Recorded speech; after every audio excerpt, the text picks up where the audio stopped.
O senera menwaya o.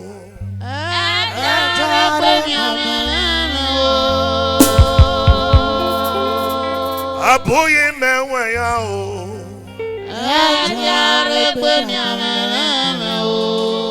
Emi amiari vegbe. 50-50 no. Efe moriri. Salami unure leba.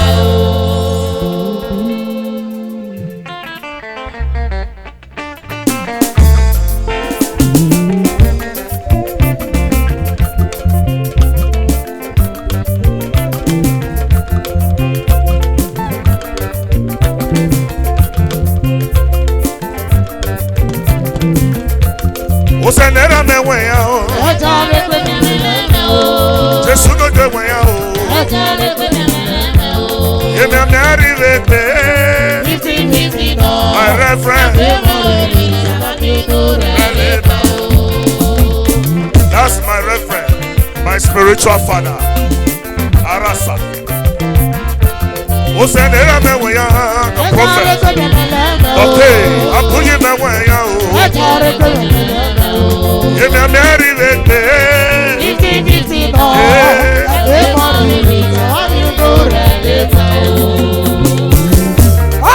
Reverend Dennis, Efemoririo Savami Onure Leba. Oria Agomo, Ogi Negbe Samio, Ogi Sabo Leba, Ogi Sabo Nuwe. Yeah. That's my spiritual father, Dr. International, the young prophets. That's Okpolu International. Osenera menwaya. Jesu no jewaya o. Yemi amiari vegbe. 50-50 no. Salami onure leba. That's my spiritual father, Reverend Dennis Ikine. Amerikata. Efemoririo Salami onure leba. Oria gakomo, ogi sabo tweki, ogi sabo leba o. Efemoriri savami onure leba o. Efemoriri savami onure leba o. Osenera menwaya, Amerikata, yo. Yeah, 50-50 no. Efemoriri savami onure leba o. Advisor Eromhonsele. Yeah. Ogodua. Jesu no kewe ya no da mi efa. Ni ma mi bi ma gwalo. Agenya nele lekbe. Agenya nele mekbe. Reverend David Ikile. Baba Yagu loye. Pastor Jeffrey nege no mweme no. Baba ka Kenya nene naku. Aregbe nyane ka baira ne nokie. Iya diri ni mi ade no mono. Reverend David Ikile. Dennis Itienia. Reverend Dennis nege de papa. Enagera de nirakali yeke. Egbene no ribi, egbene no ribi, egbene no ribi, egbene no ribi no, egbene no ribi, egbene no ribi. Reverend Dennis, Pastor Jeffrey Yagu loyere. Iyaro yo egbeni kata, ọmọ mi ni rakali yeke. Sadobula nuwe awowo, agare mi ame yere mere. Balwese o. Jesu nuke nuwe awowo, agare mi ame yere mere. Ebi mi abagbo ni resilo. Ena iwa bere me ni ragali yeke no. Egbe me no riri nene. Agare mi ame yere mere. Egbe ni kata boko mo me no kiye. Lucky, a boboge no more. Ejere mi ameleme. Ọ̀nà kan mọ ìlò ya. Ọ̀nà bá kan mọ ìlò ya. Ejere mi ameleme o. No communication. Eyare wa yore. Ali gbemele, ali mumele o. Ọ̀nà máa kàn mọ́ bàbá. Ọ̀lẹ́ bó sẹ́lú náà lẹ̀. Pastor Demis. Ọ̀nà máa kàn mọ́ bàbá. Ọ̀lẹ́ bó sẹ́lú náà lẹ̀. Jésù mẹ́wẹ́ o. Àbúyí wẹ́ o. Jésù mẹ́wẹ́ o. Wẹ́ gbogbo. Ẹjí mẹ́kàn mọ̀ ní àmọ́tọ́. Pastor Jeffrey mẹ́ni mo ṣe yé o. Kìkì Ransom. Eyare wáyé rẹ o. Jésù mẹ́wẹ́ a. Ẹjí mẹ́kàn mọ̀ ní àmọ́jà o. Kano irrigation. Kano mẹ́ni mo ṣe yé.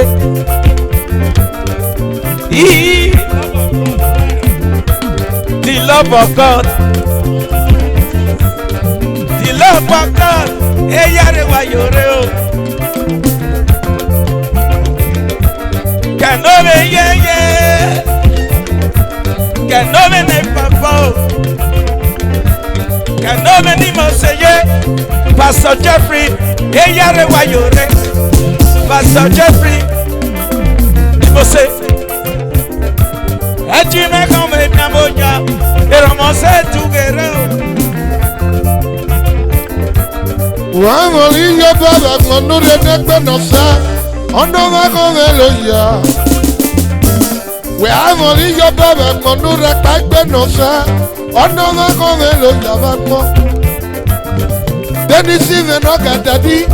Pastor Denisi. Ulu nebo mi ẹ̀. Yàrá yóò. Denisi mẹ́gẹ́ ní ràmẹ́. Ọ̀nà máa kọ́ ló yá.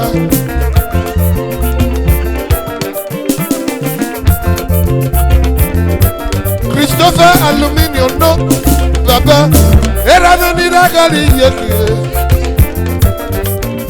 Samuel Aluminium ene mo me boge ene baba me ase palo leze pikia oga dua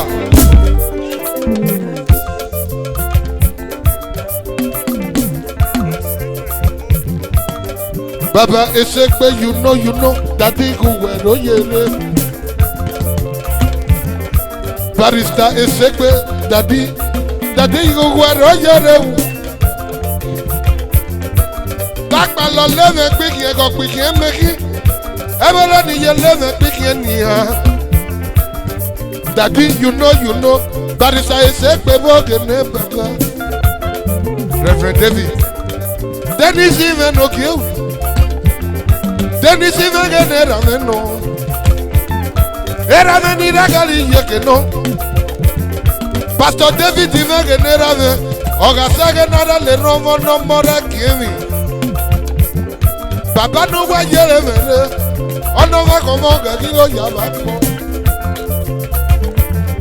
Barista esekbe wogene papa Barista esekbe wogene rameno You know Barista esekbe Papa kuwe no yere Ekpeme ni olo Dennis imege noka Barista esekpe Dennis imo riri gbeko Esekpe mege nera me Baba yaguro yore Bimengole ni gare sense Wemiesele ni Jesu lume Yano yo Bimengole ni gare re Wemiesele ni Jesu lume He come here as a friend. That is the segment name, Papa. Reverend Dennis. Oga sage nada le nero money. No more Kevin. Baba do yere nere. Ekbebe ni me mulolo. Oga mane ni da kali yeke. Oh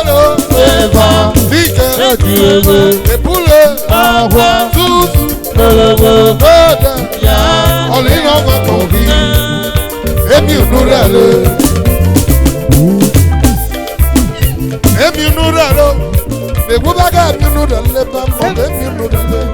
Negubaga emi unu rele ba. Emi unu rele. Negubaga leba mo emi unu rele.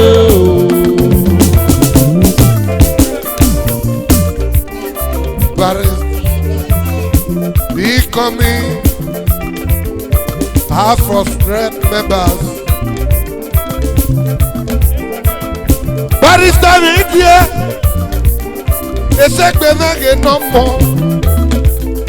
Barrister Neboge no more. Barrister Esegbe Boge ne baba. Uwo nu wake na de ki meme na mi o. Barrister Esegbe Boge no more. Emi unu rele, negubaga emi unu rele ba mo emi unu rele.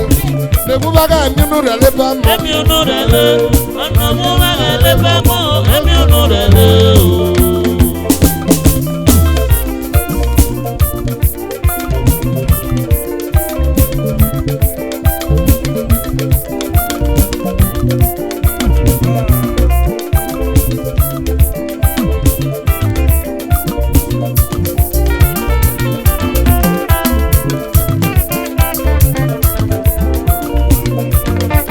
Chief de l'homme, et pour cet aller loin.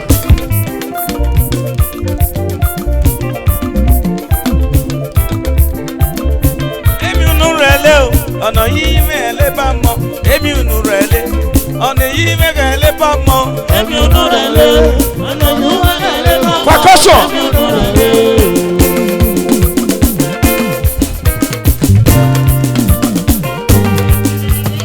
Mélòó. Polima, ọ̀tọ̀ tẹ̀lé fi kọ́ lédè. Polima, polima fẹ́ni tí mo kúlò. Polima, ọ̀tọ̀ tẹ̀lé fi kọ́ lédè. Polima.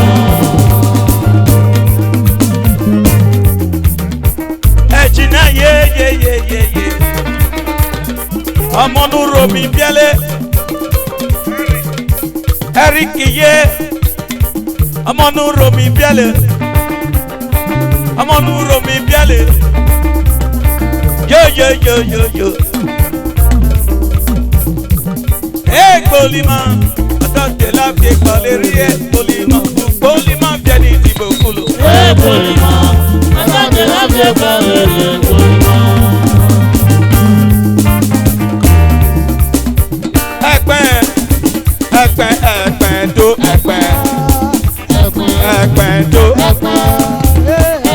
Ẹgbẹ́ndó Salasine ne bàbá ẹgbẹ́yé ẹgbẹ́ndó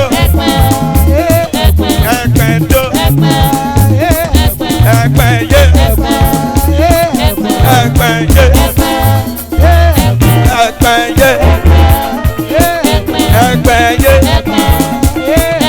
ẹgbẹ́ndó.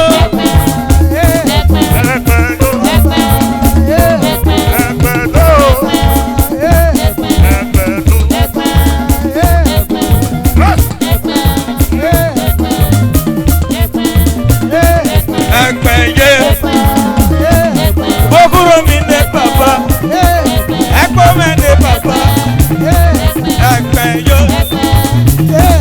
ẹgbẹ́yé, ẹgbẹ́yé.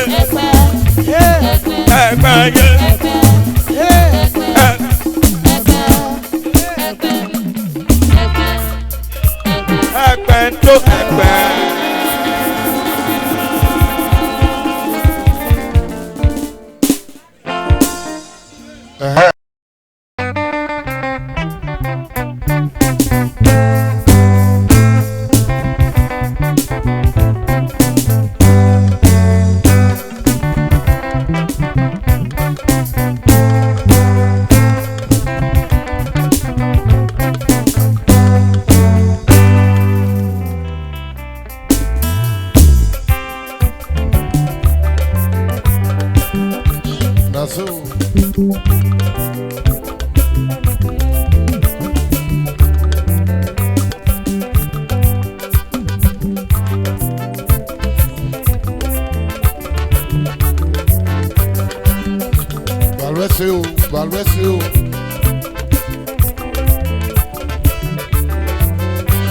Gaga yobiera ne megwagi popo.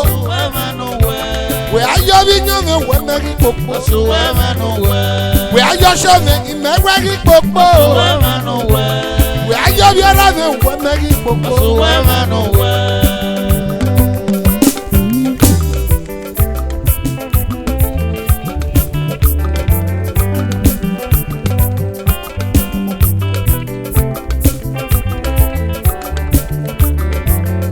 Gaga ayosho ne megwagi popo. Why you be around me? Megwagi popo. We are you be going? Megwagi popo. What more than you know?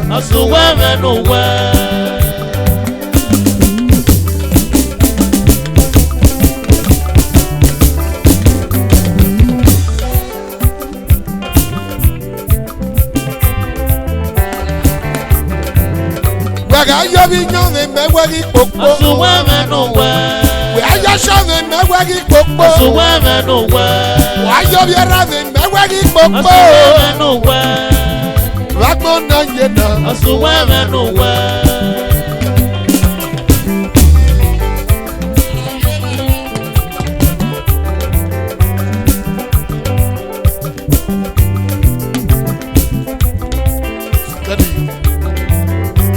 We are you be around me? Megwagi popo. Also, wherever no way. We are you be young, Megwagi popo. Also, wherever no way. We are your shaman, Megwagi popo. Also, wherever no way. Nako Gane. All men, Ogana no block on my nudu. All I want in the Doki no kia. Doki, Uwero yere. Era the Yaguro yere. It make Popu Wagina. Doki, the better of all musicians. Doki no really. The patron of all musicians. Ọ̀pọ̀pọ̀ wẹ̀ rí yẹn. Ẹni pọ̀pọ̀ wẹ̀ àlọ́ rí yẹn. Ẹrẹ́ rí díẹ̀ nìyẹn. Bàbá mi bá ní rẹ́kẹ̀ yékè. Wẹ̀ ayọ́ bí ẹrẹ́ mi kì mẹ́wẹ́ rí pọ̀pọ̀. Ọ̀sùn wẹ̀ mẹ́nu wẹ̀. Doki no nokie. The patron of all musicians. Ibo que se vale de juego mono. Ibo que se vale de juego mono. Vale de juego mono. Doki de nokie. Vale de juego le. Always se le no. Sylvester Egwaide. Chief Sylvester Egwaide. Always select working around there. Triple Chief Sylvester Egwaide Bogan Papa Okpokpuwa Ologina Chief Sylvester Egwaide Sylvester Nokia Chief Sylvester Egwaide no more. Wega yo bi ara me ki Megwagi ga popo. Petron to OMC. Ejina Luke Udo. Ejina Luke Woge no more. Udo na Nokia. Udo na ni ragali yeko. Okpopu we olorina. Udo na Woge no more. Okpopu we olorina. Roland dina ge noka. Ima, who doesn't know here? Ballet with Sylvester go pulu.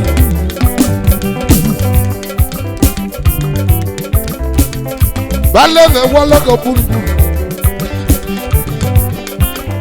Sylvester no really. Sylvester boge ne papa. And I got mother. I got you.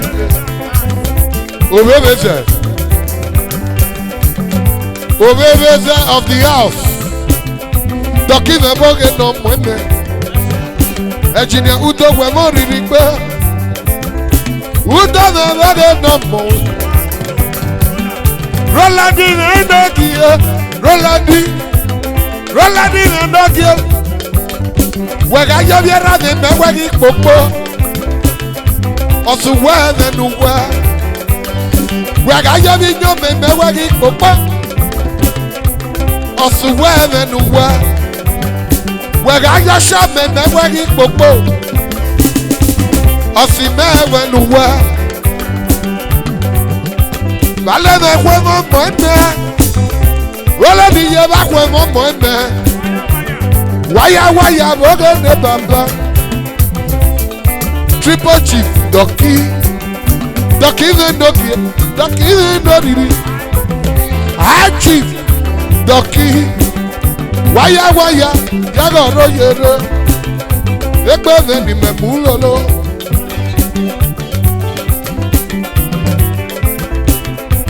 Doki me ni mo seye melo. Eyare wa yore o. Ekpen tugere Doki. Ekpen tugere. Doki me ni mo seye o.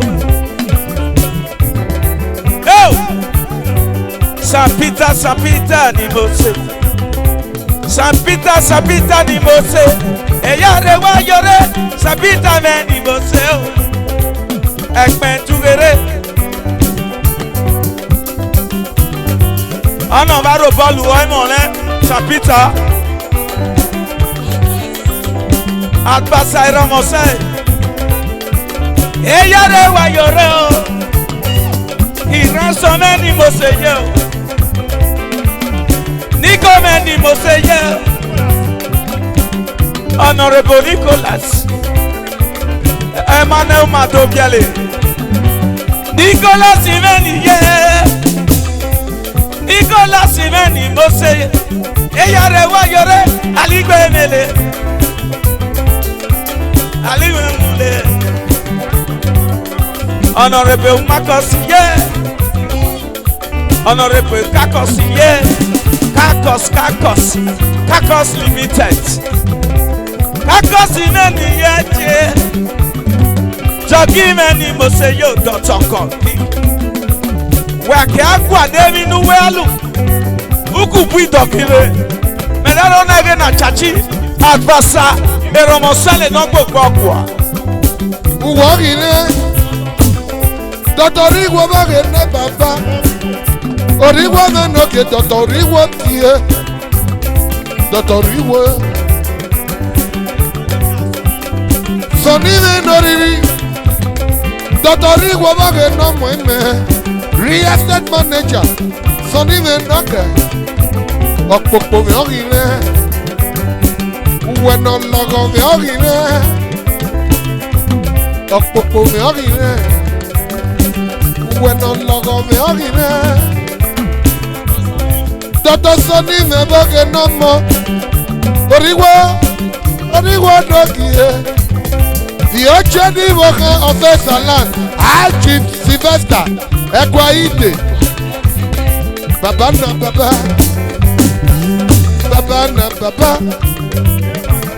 Emado community. Baba na baba. Emado community.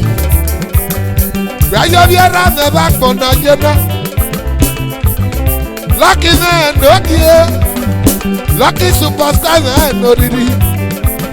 Well, only do get it.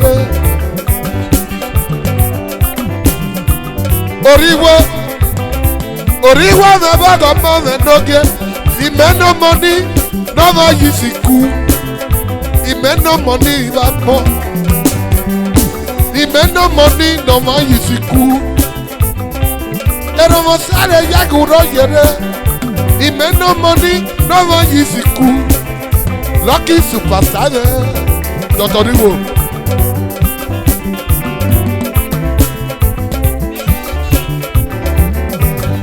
Where you are them, one baggy popo. Also well and well. Baba Vita Memo.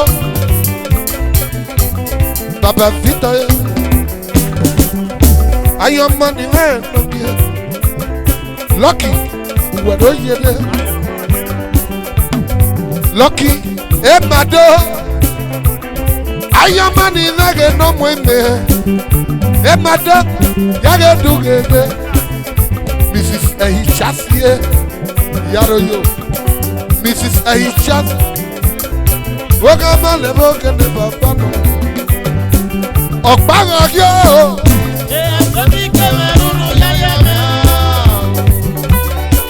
Okbanga ki.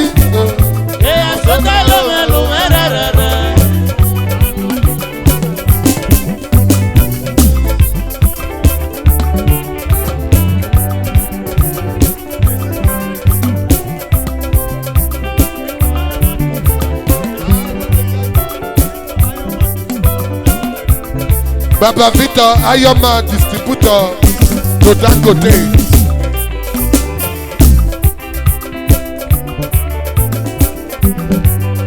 Bevele denora limego ire volosho. Eleve osho vekyo diame. Bevele denora limego ire volosho. Eleve osho vekyo diame. Okpavangi. Ega sodi keve rundu fafamia. Okpavangi. Ega soda love lumerada. Ayoma ni vege no moye. Papa yaguro yere. Ayoma ni vege no mo. Erave yagutu yere. Wakilu esene neseleya. Ayoma wakamane bagene papa. Distributor to Dangote. Ekpene ni memulolo. Arende. Olosele nana nye nose. Arende. Olosele nana nye nose. Okpama yo yo. Sodi Cameroon yaya me. Okpama ki. Okay. Okay.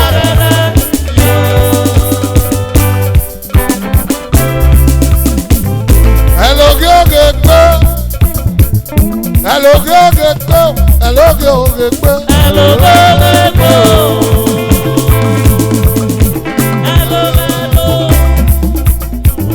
Honorable Sylvester Agbabowo gene papa. Honorable Sylvester Nobie. Agbabowo mebo ni rakani yeke. Honorable Sylvester Agbabowo gene papa. Wagiru esene neseleya. Umiesele lululime. Honorable Sylvester Agbabowo. Hello go. Hello go.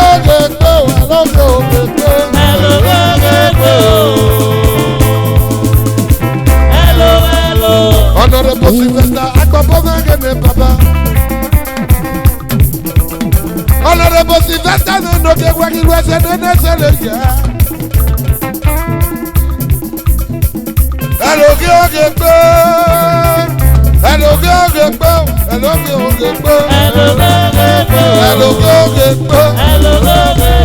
Hello go. When you get hello go. Go make you do that. When you get hello go. Go make you do that. Hey you better be the man. Hey you do that. Hey you better be the man. Hey you do that.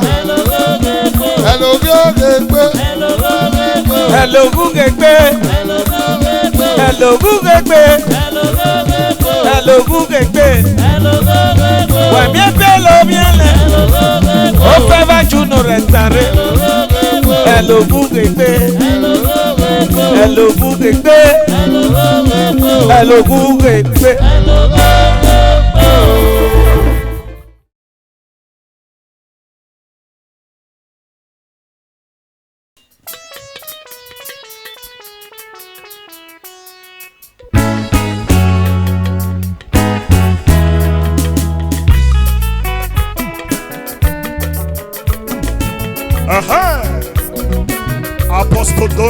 I greet you, sir.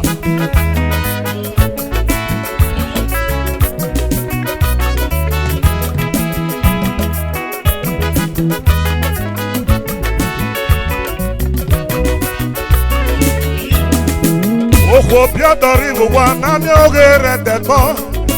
Odoga vale na ako okwokiva. Omo kiva sole eu. Ore kicha lebuko mo wana tiario. Alebuko leda mi omo no efoku. Oba ogedo yenu chepe fumere.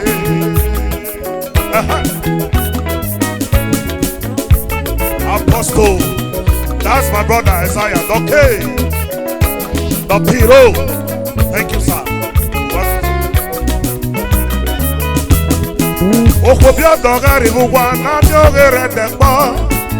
Odoga vele na ako okwokiva. Omo kiva sole eu. Oge kicha lebuku mwa no tiario. Alebuku lega mi omo no efoku. Oba ogedo, thank you, sir. Pepe fumere. Erogo leri atoa, eroge buwa timoto eo. Ose mwa yere. Olo marete. Aha. Abelo, that's my brother. Erogo leri atoa, eroge buwa timoto eo. Ose mwa yere. Olo marete.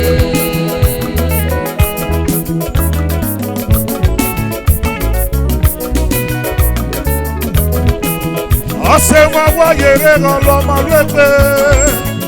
Asemwa yere golo malwepe o. Uroge ri atoa, urege ri ahuwa o. Asemwa yere o golo malwepe. Okwobi odoga ribuwa na mi ogere dekpo. Odoga vele na ako okwokiva. Omo kiva sole eu. Oge kicha lebuku wo wana tiario. Alebuko leda mi omo no efoku. Oba oge to chepe fumere. Urogo eri atoa, urogo ebuwa timoto eo. Ose mwa yere. Olo marete. Tony Ransom shabumere. Ilelelelelele.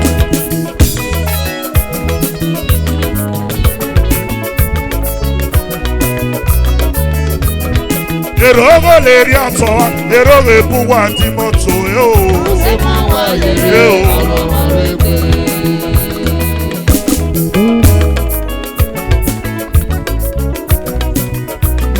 Brigida Olofofo family va kwere nkebo. Roge marole sakpate wi munjo. Marole si popa, marole si sokoto. Yabage na ige. Olofofo family va kwere nkebo. Baroge marole sakpate wi munjo. Marole si popa, marole si sokoto. Yabage na ige. Odoga vele na gokwe we viva. Omo kiva sole eu. Amye ba mye boge. Yaba gitele amye bo. Olofofo family va kwera nkebo. Barole sakpa dewu muyo. Barole si popa. Barole si sokoto. Yaba ge na ye. Odoga vele na we viva. Omo kiva sole eu. Amye ba mye boge. Amye ba mye boge. Yaba gitele amye bo. Oh yeah, let's go now.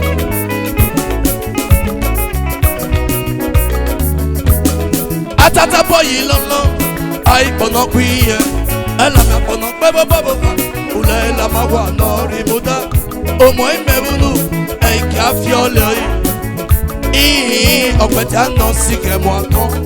Èmi ọ̀rẹ́gbọ́ ìpínlẹ̀ kọ́kọ́ wá jọ náà parí dọ́gbé. Náà rẹ̀ bó nẹ̀ẹ́nẹ́ akílẹ̀ bọ́tàkìá o. Mẹ̀yìn ló yá bá pọ̀n àtàtà bọ̀ àlẹ́ àtàmọ́. Mẹ̀yìn lè rán ọmọ lórí àbámẹ́wò nílà lè wúkú o. Ó yori akadagbe akifio bodon vi ele. Suwakige sara mude medebire la metio. Bebo kemi boke sanse bayadi. Oya akadagbe akifio bodon vi ele. Mere gwe gbikan koko wajo da pare dogbe. Lara se bo nene akile botake o. Me ilo yaba kon tata bole atama. Me ine romo no bi abamewu ila le buko. Eroge riatoa eroge buwa ti moto.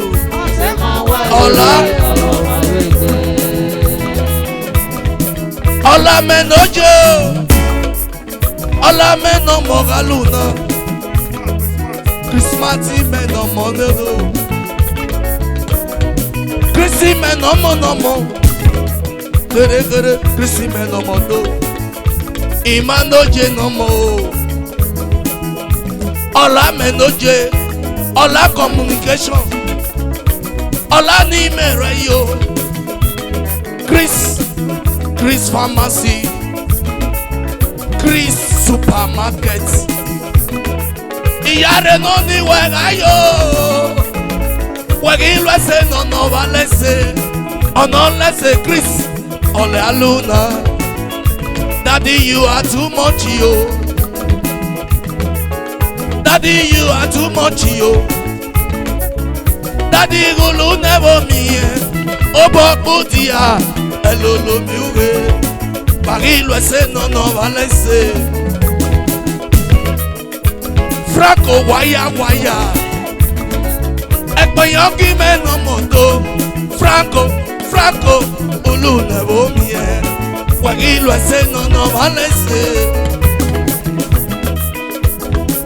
Obi okwele bi ojie. Ifraki me no moto. Obi okwele no. Yaba go le bi ojie. Ifraki me no moto. Police me no mo iyare weyo. Wagi lo se no vale se le. Unless the police ole aluna. Baba Franco. The Franco me no modo. Imeyi wa go bi okwele bi oje. Franco kyoje. Obo kwere we. Oko bi odogari wa na mi go re jepo. Franco no modo. Mrs. Eijas. Wagi lo se no vale se. Ifrako me no mo. Frako no mo to. Wagi lo se le waya. Iyare no ni wega yo. Frako me ni mere yo. Baba Frako you are too much yo. Ifrako de baba. Wagi lo se no vale se le. Franco me no modo.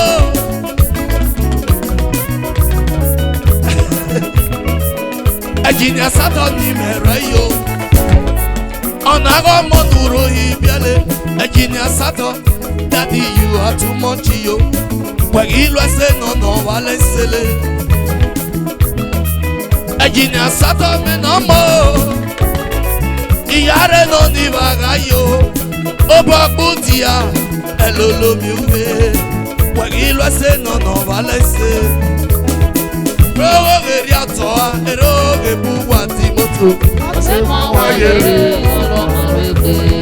Erogo leri atoa. Eroge buwa ti moto.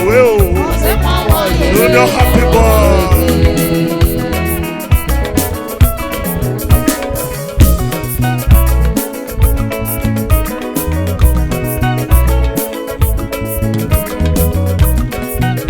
Ìṣẹ́gbẹ́jọ nìkan rẹ̀ mọ́ o. Ìyá rẹ̀ rí ọ̀rẹ́ àgọ́ ìfowópamọ́. Mẹ̀bà mi àwọn ẹ̀mọ́ ìdáko gbàgà olé mẹ́ o. Yà á dé ka ìrẹ̀rẹ̀ mẹ́ o.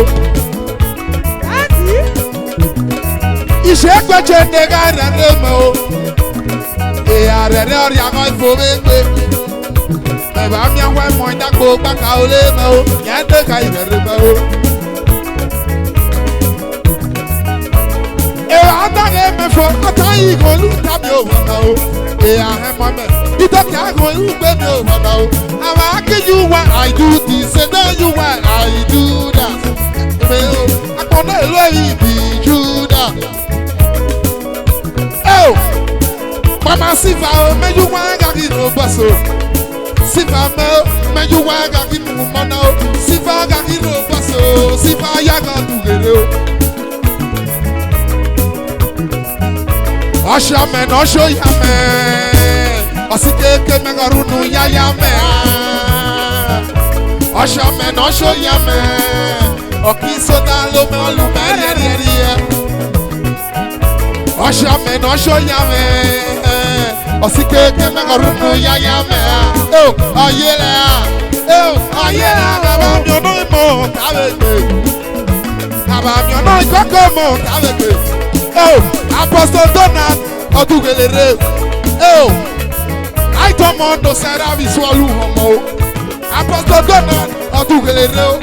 Oh, I don't want to say that we swallow homo. Apostle Iyago Dugere. Oh, Apostle Nokeke Iyago Dugere. Oh, Apostle Nabibio Iyago Dugere. Oh, Apostle Donald Iyago Wayo. I don't want to say that we swallow homo. I don't want to say that we swallow homo. Oh, Eroho geri anjerebe. Eroho ge siamolele. Oho ge kila fina bedo. Iyagele. Enero ka holo mega kagare kale. Enero be holo mega begare kale. Oh, hey yeah. Idero mbasi na yamba oh wana oh. Cause my man no mo kakino baso. Oh, Apostle Yagole. Apostle kakino baso. Apostle Yago Dugere. Oh, I don't want to say that we swallow no more today. Ature kakino baso. Ature megu waya. Ature Yago Dugere. Oh, I don't want to say that we swallow no more. Apostle Gole. Apostle no Yago Dugere. Apostle no Yago Dugere. I don't want to say that we swallow no more. Yago Dugere. Oh, a man with anointing. Dugere. Oh, a man with anointing. Dugere. Oh, Apostle man you work like you basso. Oh, Apostle no Yago basso. Ise agbache nega ira remo. Oh, are go fo me pe. Me ba mi aho e mo ya ko gba kale me o. Ya nega ira remo o. Ina no mo me o ga ki robaso. Young apostle. Oh, young apostle. Apostle young Dugere. I don't want to say that we swallow no apostle. Oh, apostle. He know trouble, young apostle. He know trouble. He know way. He know trouble, young apostle. I don't want no sarabi swallow homo. He said that you never know. They are a real for me. He I'm your woman that go back out of the you're never. Oh. Anamuelelo yanu daguge, Apostle Yagole. Anamuelelo yanu daguge, Apostle Yago Dugere. Oh, Eroho geri anjerebe. Eroho ge siamolere. Oho ge kira fina bedo. Yagele. Enero ka holo mago kagare kale. Enero be holo mago begare kale. Oh, hey yeah. Idero mesi na yama oh wana oh. Apostle kakino baso. Oh, a man with anointing. Yagole, a man with anointing. Apostle Donald. Apostle no Yago Dugere. Apostle kakino baso. Apostle Golo.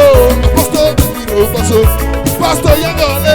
Oh, Shekwe de gaira reme oh. Gaira reme oh.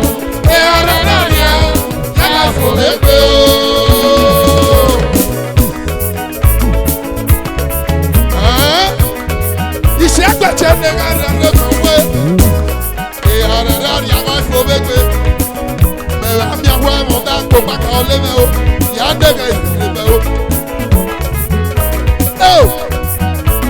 Ìwà dàgẹ̀ ẹ̀fọ́ àtàyè ìgbọ̀nlú tàbí òbàdà o. Ìyá ẹ̀mọ́ ìtọ́kì àgbọ̀nlú gbé mi òbàdà o. Àbá kí you where you do this, say that you where you do that. Ìgbèlè o, àkọ́ndẹ́lù ẹ̀mí kì í do that. Ọ̀ṣọ́ mi nà ọ̀ṣọ́ yá mi. Ọ̀sì kéèké mẹ́rin ọdún nù yáyá mi. Ọ̀ṣọ́ mi nà ọ̀ṣọ́ yá mi. Ọ̀kì sọ́jà ló máa lù mẹ́rin yẹn. Ọ̀yẹ́lẹ̀ ọ̀yẹ́lẹ̀ àgbàrá mi ọdún ìmọ̀ sáré gbé. Àgbà mi ọdún ìkẹ́kọ̀ọ́ mọ̀ sáré gbé. Méjì rẹ̀ tànà rí ẹ̀, ìdá rẹ̀ tànà ẹ̀ òwe. Àgbà mi ọdún ìkẹ́kọ̀ọ́ mọ̀ sáré gbé.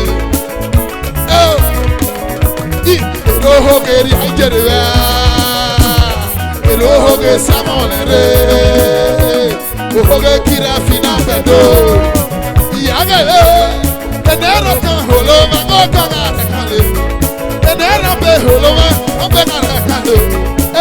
Eye, inero mvesino yeme o. Shekwe chende gani reme o. Reme o. Eone nane, kanga fowelo.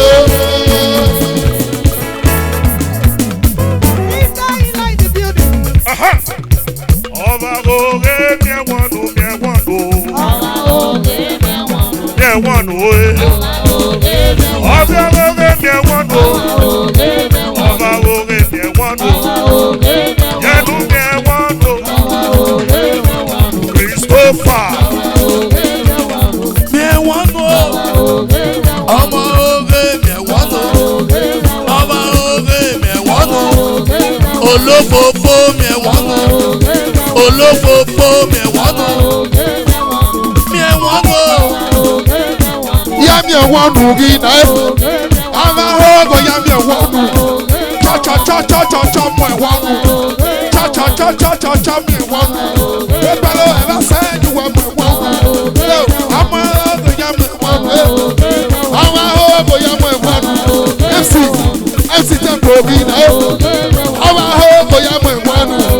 Parliament ya gbogbo ayé parliament. Chọ miẹwọnu. Ebalo ebe sẹ́yìn wọ miẹwọnu. Ìnàrí àníkè yíwọ miẹwọnu. Ìnàrí ànáwó yíwọ miẹwọnu. Miẹwọnu. Ọba oge miẹwọnu. Ebelo asẹ́gà yẹta. Ebelo ẹsẹ̀lẹ̀. Yẹnu miẹwọnu. Yẹba miẹwọnu. Ọba oge miẹwọnu. Yẹnu wa tebelo ẹwàsọ. Yẹnu tebelo ẹsẹ̀lẹ̀. Miẹwọnu. Miẹwọnu. Chọ. Ọba oge miẹwọnu. Ọba oge miẹwọnu. Yẹnu tebelo ẹsẹ̀lẹ̀. Yẹnu tebelo ẹsẹ̀lẹ̀. Atebelo ẹwàsọ. Miẹwọnu. Miẹwọnu. Ọba oge miẹwọnu. Ọba oge miẹwọnu. Ọba oge miẹwọnu. Yẹnu tebelo ẹsẹ̀lẹ̀. Yẹnu tebelo ẹsẹ̀lẹ̀. Atebelo ẹwàsọ. Atebelo ẹwàsọ. Ama hogo ya miẹwọnu. Ama hogo ya miẹwọnu. Ama hogo ya miẹwọnu. Ama hogo i. Ama hogo gani ebese eze akira baso. Ama hogo ya miẹwọnu. Chọ i.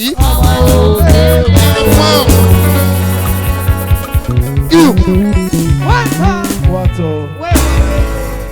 I never